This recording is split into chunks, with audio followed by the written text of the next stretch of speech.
What are some things that you should know when you're thinking about replacing your home thermostat? Let's talk about it.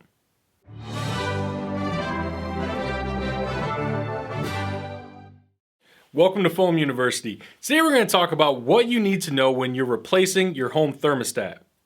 Before we get too much into that, be sure to go below and like this video. Now, there's a few things I really want to go over that are kind of the most important things in our opinion. The first thing is the placement of your thermostat, where you're going to put it in your house. Now, a couple key things. First of all, you want it to be somewhere centralized in the home. And you don't want it to be in line with any register directly. You don't want any heat or cool air blowing straight towards your thermostat. Again, that's going to affect the reading. That's going to affect how often and infrequently it turns on your equipment. So you don't want it to be affected by anything other than the ambient temperature inside the house. A few other things to consider.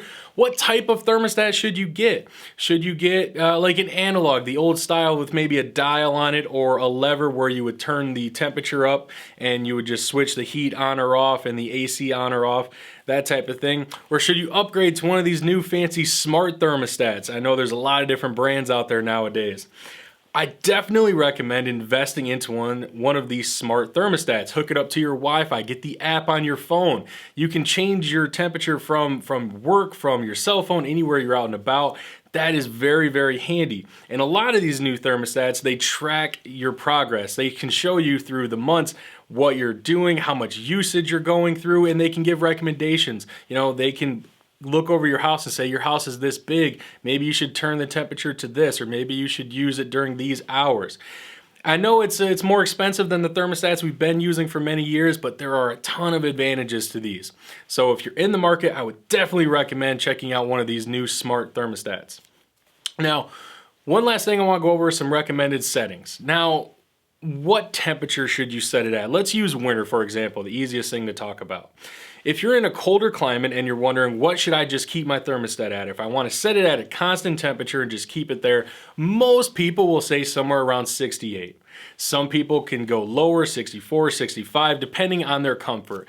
Unfortunately, that's a decision you're going to have to make with you and whoever's in the household. Whatever that you guys can live with and what's comfortable, you don't want to be miserable in your house, obviously. However, you do want to be conscious and be saving money and not overuse your equipment at the same time. So maybe you should have that. Do some experimenting. That's the last tip here today, is do some experimenting. Check it out for 65 for a few days. Check it out at 68 for a few days. Maybe you need to keep it at 70, 71 to keep everyone happy in the home. If that's the case, you know, there's ways to work around that. But do some experimenting. Spend a couple days at different levels. While you're doing that, keep an eye on your equipment. Is your furnace running the entire time when you have your thermostat set at 70, for example? If that's the case, you know, maybe you need to check some other things out with that equipment. But guys, I really want you to check out the article that we attached down in the description below. It'll go more in depth about some tips and tricks, different things on thermostats all around. These are just some helpful things we want to throw out at you. Hope you found this information helpful. Be sure to subscribe to our channel. Leave us a comment. If you're thinking about a thermostat, tell us which kind you're looking at. Hope you can share this with someone else. Help everyone else stay warm. See you next time. Want to learn more about foam insulation for your existing home? Check out these other educational videos. That's a good one right there.